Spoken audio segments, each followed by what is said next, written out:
Hi guys! For today's video, magluluto tayo ng crispy kare-kare. Crispy pork kare-kare.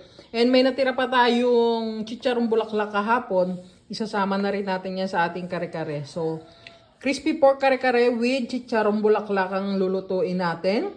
Ayan yung mga gulay natin, sitaw, talong, and pechay kasi yan lang naman yung mostly kinakain namin. And of course, gagamitin natin Mamasitas kare-kare mix para easy and less hassle ang ating pagluluto ng kare-kare. So, let's start cooking! So, yan na guys. Ang first step natin ngayon sa pagluluto ng kare-kare ay igisa ang ating mga aromatics as usual. Ito, sibuyas, bawang lang ang ating aromatics. Ang mangyayari dito sa kare-kare natin ngayon guys, sabaw or yung sarsa niya lang yung lulutuin natin. Then, ihiwalay natin, iluluto yung ating pork kasi nga crispy kare-kare to. So, later, i-assemble na lang natin sila na magkasama. So, ang makikita nyo ngayon ay magkahiwalay na pork at sarsa ng kare-kare. So, after masunog ng ating bawang, after maging ganyan or translucent na yung ating sibuyas, let's put water. Let's add water according to our liking kung gaano karami.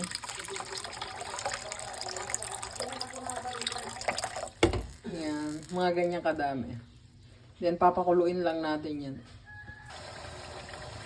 So guys, habang niluluto natin yung sarsa, pero for now, boiling water lang muna siya na may mga aromatics.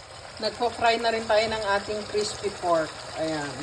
Tinimplahan ko lang yan ng salt and pepper, then that's it. So balik tayo dito sa ating pinapakuluan na tubig na may mga aromatics. Maglalagay tayo ng Knorr chicken cubes.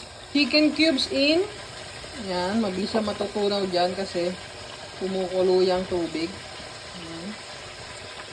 Peanut butter in. Actually, yung Mamasitas itself is okay na kahit walang peanut butter kasi peanutty naman na siya. Pero dahil as a taong napakahilig sa peanut, ayan, lagyan pa natin ng peanut butter and para mas maging creamy ang ating kare-kare. Pero the Mamasitas kare-kare itself is good to go na. Ito ay self-preference na lang ang pag-add pa ng more peanut butter. Natunaw na yung in-add nating peanut butter kaya ganyan na yung kulay ng sabaw natin. It's time to put our Mamasita kare-kare mix. Yan. Pag ginamit nyo itong Mamasita kare-kare mix, hindi nyo na kailangan maglagay ng annatto seeds kasi the kare-kare mix itself is makulay na. Yan o, kita nyo naman, kalalagay pa lang natin.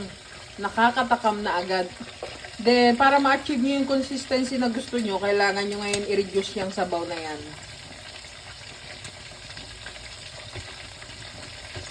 Yan, kasi sobrang malabnaw pa yan, no? Mamaya, later on, pag kumukulo yan ang kumukulo, dun na yan magtitiken kasabay ng pag-reduce ng sabaw. So, the waiting game is on. Ang bilis lang guys, achieve na agad natin yung consistency na gusto natin. It's time to put salt and pepper to taste. Ayan. Ayan. More pepper. Then we mix. Papakita ko sa inyo yung consistency. This is the perfect consistency na gusto ko. Ayan.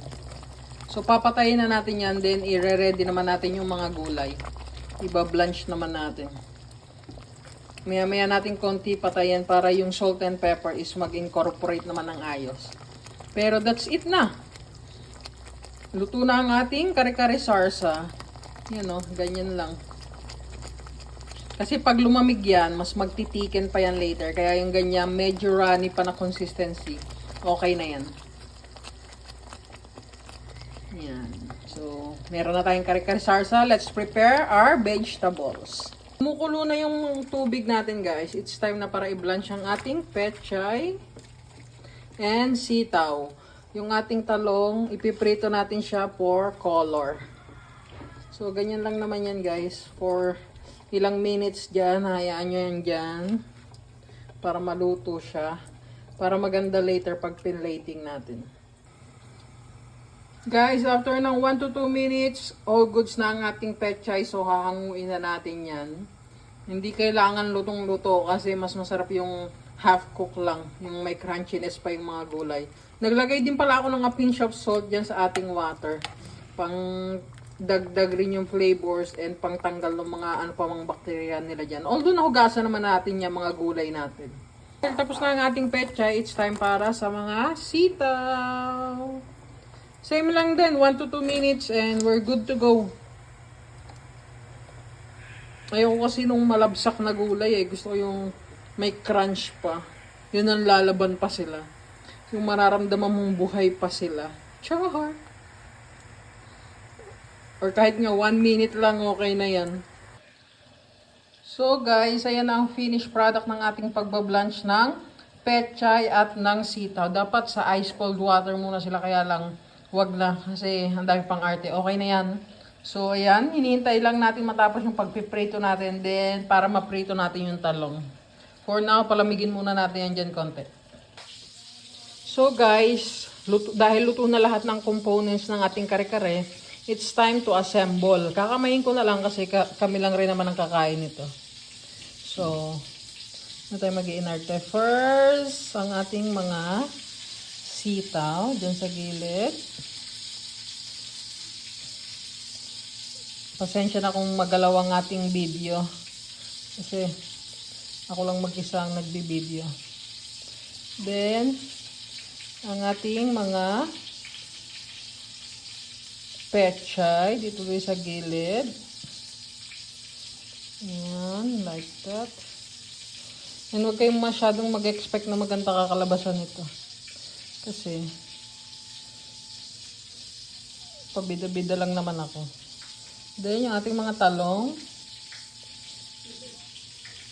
Ayan, like that.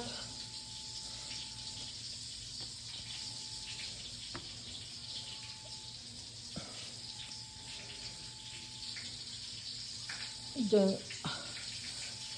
Init. Mainit pa yung talong kasi kapiprito lang natin yan Yan. So, ganyan ang dagdagan pa natin itong ating sitaw. Dagdagan pa natin dito.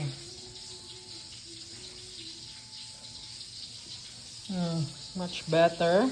Then, here's our pork. Our crispy pork. There. Here's our crispy pork and here's our crispy chicharong bulaklak. There you have it. Overload. There. And here it is guys. Luto na ang ating crispy pork kare-kare with chicharong bulaklak. Ayan Ang gulay lang natin, sitaw, talong, and pechay. And then ayan ang ating pork and ito ang chicharong bulaklak natin. Puro crispy ang mga yan. So, thank you for watching and see you on my next one.